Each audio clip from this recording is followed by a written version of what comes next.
जी हाँ दोस्तों, भोजपुरी के पावर स्टार पवन सिंह का एक नए मूवी का जो शुरुआत हो चुका है, उसकी शूटिंग चालू हो चुकी है लखनऊ में। जी हाँ, शाहबाद जो कि पावर स्टार पवन सिंह की मूवी रितेश पांडे के साथ आने वाली है और उसमें आपको नीलम गिरी भी देखने को मिलेंगी। मैं आपको बता दूं, लखनऊ में इस मूवी का जो मुहूर्त होता है वो पूजा पाठ संपन्न हो चुका है, यानी कि इस मूवी की शूटिंग चालू हो गई है। और पावर स्टार पवन सिंह के साथ रितेश पांडे की बहुत ही लाजवाब मूवी आने वाली है। और मैं आपको बता दूं, उनका जो एक गाना आया था आहो राजा, जो कि वेब म्यूजिक से आया था, वो काफ़ी मार्केट में बवाल मचा रहा है और पब्लिक उसे खूब पसंद कर रही है। और power star Pawan Singh back to back song देने के लिए एकदम तैयार हैं और खेसारी लाल यादव भी एकदम तैयार हैं। मतलब दोनों में काफ़ी टकराव चल रहा है और दोनों बैक टू बैक गाना रिलीज़ कर रहे हैं।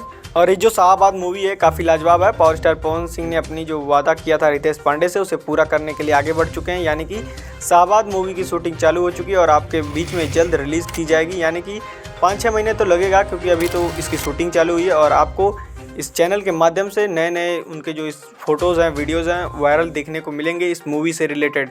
तो ऐसे भोजपुरी अपडेट को जानने के लिए हमारे चैनल को लाइक से सब्सक्राइब करना ना भूलें और बेल आइकन को जरूर दबा लें, क्योंकि ऐसे भोजपुरी अपडेट हम आपको देते रहते हैं। और पावर स्टार पवन सिंह एकदम काफ़ी लाजवाब तरीके से एक्टिव हैं रितेश पांडे के साथ, नीलम गिरी के साथ। ये मूवी काफ़ी लाजवाब और धमाकेदार होने वाली है।